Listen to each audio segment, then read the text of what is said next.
सुंदर सुंदर भोग, सुंदर सुंदर रूपवान भोग शरीर के सामने उपस्थित और भोगने की इच्छा ना हो, उसका नाम वैराग्य है।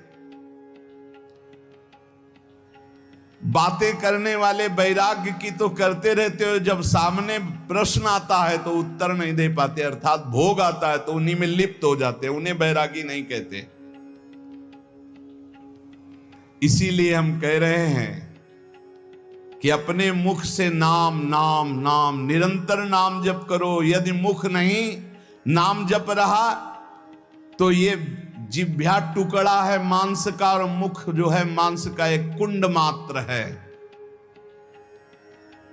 नाम जप करो, सदगुरु प्रदत्त नाम जप करो। तुका कह रहा है सदगुरु की महिमा।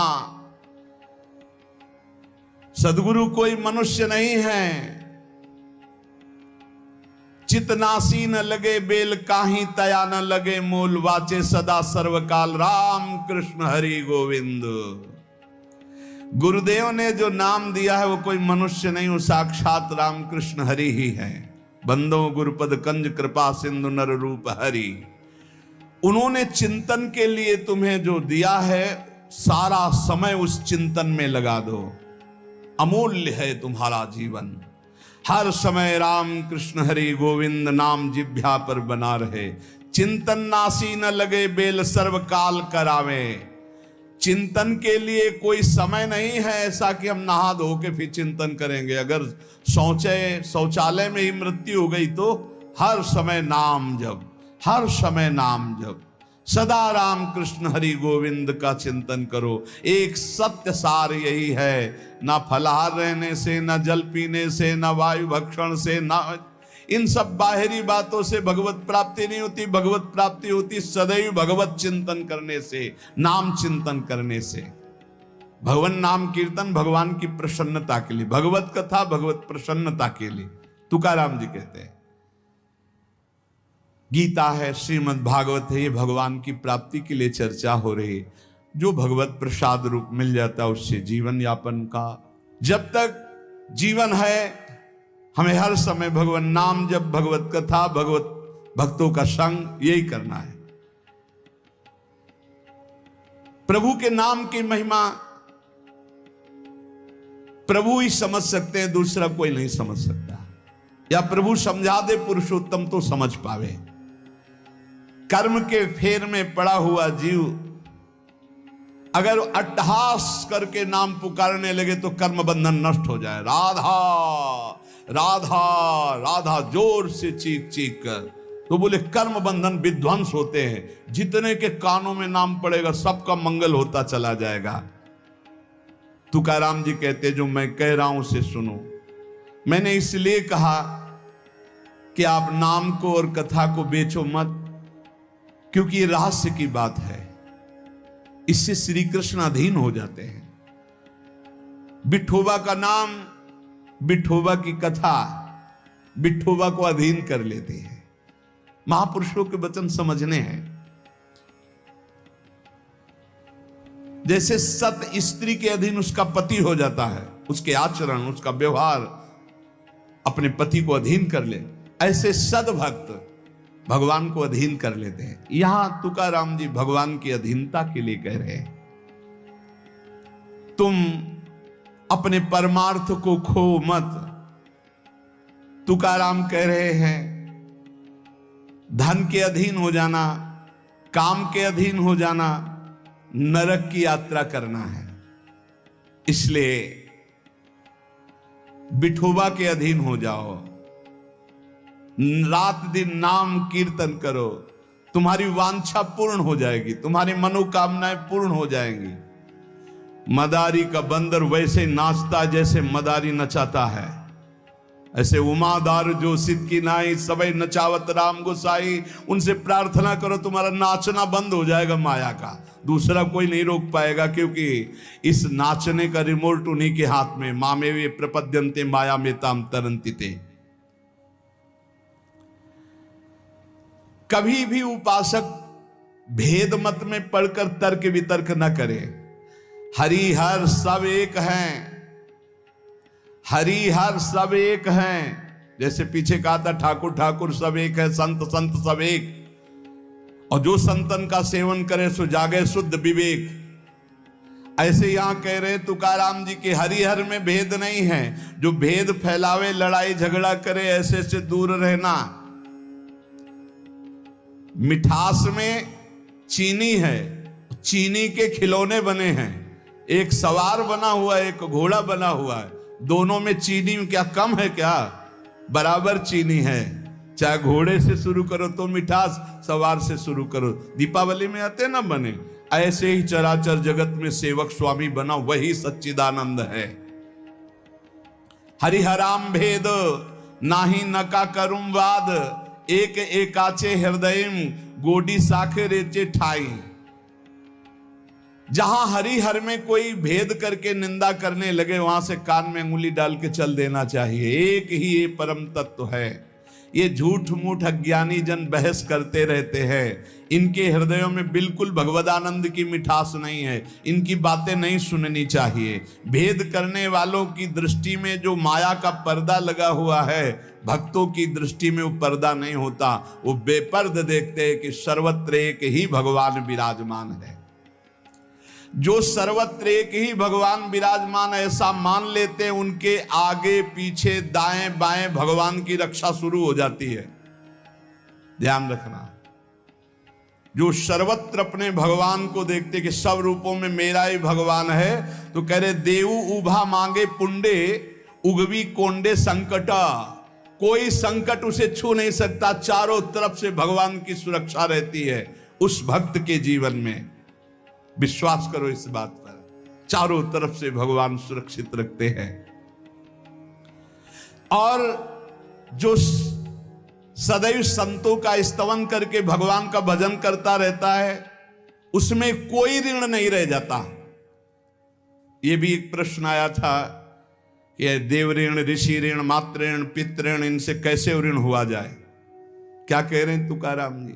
जो संतों का स्तवन करता है उसके हृदय में भक्ति होती, जो भगवान का भक्त होता है उसका कोई ऋण नहीं रह जाता, सब ऋण मुक्त हो जाते हैं। एकादशी स्कंद में भगवान श्री कृष्णचंद्र जी ने उद्धव जी से कहा है, जो मेरा अनन्य भाव से निरंतर चिंतन करता है उसे मैं सब ऋणों से मुक्त करता हूं। देव ऋण, ऋषि ऋण, पितृ ऋण, मातृ ऋण, इनसे उऋण होने के लिए प्राणपन से श्री हरि के चरणों का चिंतन करो।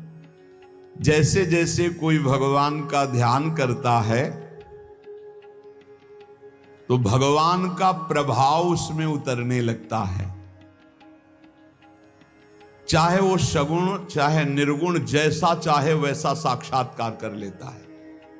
ये बहुत बड़े महापुरुष के वचन हैं, बहुत ध्यान से सुनो, पकड़ो। तुम्हें किसी के आगे घिघियाने की जरूरत नहीं, भगवान का स्मरण करने की जरूरत है, भगवान का ध्यान करने की जरूरत है। जैसे जैसे कोई भगवान का ध्यान करता है तो भगवान के सब सद्गुण उसमें आने लगते हैं। चाहे वो सगुण साक्षात्कार करना चाहे या निर्गुण साक्षात्कार, उसमें योग्यता आ जाती है। ज्ञाने विठ्ठल ब्रह्मो नवे त्वाचे बोलो नाई कावे। महाराष्ट्र भाषा में कहते हैं, मेरे तो सर्वस्व ब्रह्म विठ्ठल भगवान है। तुकाराम जी कह रहे हैं, अब मुझे किसी की बात सुनने की जरूरत नहीं है कि ब्रह्म कौन है, मेरे तो विठ्ठल ब्रह्म है। जो वाणी से अगम्य है, मैं उसकी स्तुति क्या करूं? वेद भी जिसकी नेति नेति कह के चर्चा करते हैं, मैं उसकी क्या चर्चा कर पाऊं? पर मेरी वाणी को नशा हो गया है उनकी चर्चा करने का। आहा, मेरी वाणी को नशा हो गया, बिना उनकी चर्चा किए, बिना कीर्तन किए, बिना गुण गाए हमें चैन नहीं पड़ सकता। कोई ना हो तो ठाकुर जी को श्रोता बना के सुनाने लगो, ऐसा नशा होना चाहिए। सुनो, अपनी चर्चा आप ही सुनो, ठाकुर जी के सामने बैठ जाए और वाणी लेकर उन्हीं की चर्चा उन्हीं को सुनावे। संसारिक आदमी कर्मेंद्रियों से प्रेरित होकर कर्म करता है, वासना से प्रेरित होकर नाना प्रकार के सुख दुख भोगता है। पर हम कायिक, वाचिक, मानसिक केवल अपने विठ्ठल के लिए कर्म करते हैं। ये बात समझो। संसारिक आदमी कर्मेंद्रियां भाग रही भोगों की तरफ, कर्म करता है, पाप या पुण्य, सुख या दुख भोगता है। लेकिन भक्त कायिक, वाचिक, मानसिक अपने प्रभु को सामने रख करके चेष्टा करता है, और उसका कोई ठौर ठिकाना प्रभु के सिवा कोई है नहीं। और प्रभु आनंद सिंधु है, वो हर समय आनंद में मस्त रहता है। कहीं किसी और का प्रयोजन नहीं रह गया है। तुकाराम जी के सब जगह विठ्ठल तू ही तू मुझे दिखाई दे रहा है। तन, वाणी, मन ये सब तेरे चरणों में अर्पित हो चुके हैं। भगवान अब मेरा कुछ नहीं बचा, केवल आप ही मेरे बचे हो। ये हम लोगों के लिए आदर्श वचन है। हमें ऐसा होना है, प्रभु के सिवा हमारा कोई नहीं। अभ्यास बल में बहुत बड़ी ताकत है। अभ्यास बल हो जाए तो व्याघ्र और सर्प को भी अधीन किया जा सकता है। व्याघ्र, बाघ को और सर्प को अभ्यास बल। देखो, जो बचपन से अभ्यास करवा लिए सिंह आदि का, तो ऐसे बछड़े की तरह हाथ फेरते हैं, साथ खेलते हैं, कोई फर्क। सांप पकड़ने वाले जो सर्प मित्र होते हैं, इतना बड़ा अभ्यास कि बड़े से बड़े विषैले सांप को 5 मिनट में अपने वश में करके, व्याघ्र और सर्प को अपने वश में किया जा सकता है। अभ्यास से विष को पचा लिया जाता है। जब उड़िया बाबा ने सुना कि एक महात्मा 10 ग्राम संख्या जहर रोज खाते हैं, तो इसमें तो 10 आदमी मर जाए, ऐसा हो ही नहीं सकता। तो उन्होंने कहा महात्मा है तो उनका पता बताइए, मैं जाऊंगा। उड़िया बाबा वहां गए, महात्मा से कहा आप 10 ग्राम संख्या जहर रोज खाते हैं? उनका हाँ। बोले मैं देखना चाहता हूं, क्योंकि विश्वास नहीं होता, 10 ग्राम में तो 10 लोग मर जाएंगे।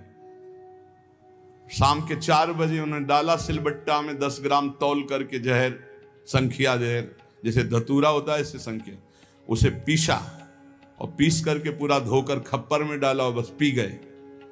महात्मा आए तो आश्चर्य की बात है। बोले तो रोज हम पीते हैं। तो बोले 10 ग्राम कैसे? तो बोले अभ्यास। पहले दिन एक बीज लिया था, ऐसे घस के चाटा, नशाया। कई दिन उसी बीज को घसकर चाटते रहे, फिर एक बीज, फिर धीरे धीरे आज 10 ग्राम पचा लिया। तुकाराम जी कह रहे हैं अभ्यास का बल करे तो व्याघ्र और सर्प को वश में कर ले। तो मन को वश में नहीं किया जा सकता, इंद्रियों को वश में नहीं किया जा सकता, अभ्यास से किया जा सकता है। अभ्यास योग युक्त ने चेतसा नान्यगामिना। अभ्यास से हम विष को पचा सकते हैं। अगर हम रोज भगवत कृपा से अपमान को पचाना सीख जाएं तो बड़े से बड़े अपमान को भी, निंदा को भी मुस्कुराते हुए सह सकते हैं। अभ्यास से वेदों का अर्थ समझ लिया जाता है। वेद पाठ का अभ्यास करो, धीरे धीरे वेद अर्थ समझा। इसलिए कुछ दुष्कर नहीं है, तुम अभ्यास में आओ। मेरा भजन में मन नहीं लगता, अभ्यास करो। अभ्यास में तुम जितना आगे बढ़ोगे उतने ही उच्च अवस्था को प्राप्त हो जाओगे। अभ्यास में बहुत बड़ी दम है। अभ्यास एक एक कदम बढ़ाते चले जाओ। अभ्यास एक एक इंद्रियों पर विजय प्राप्त करते चले जाओ। अभ्यास असाध्य को भी साध्य कर दे। इसका कारण तुका कहता है कि अभ्यास भजन का कर लो तो आप सिद्ध हो जाओगे। अभ्यास से सब कुछ हो जाता है।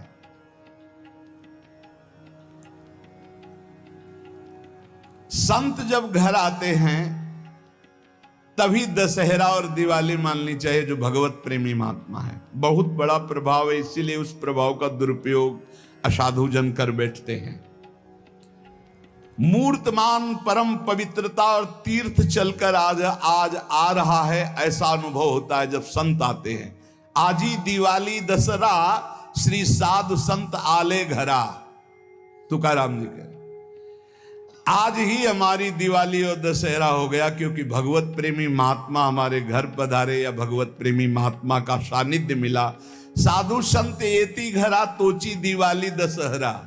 हमारे लिए उत्सव है जब भगवत नाम जापक भगवत प्रेमी महात्मा आए, उनका चरणोदक लिया, उनकी वंदना की और बैठ करके उनसे हम भगवत चर्चा की।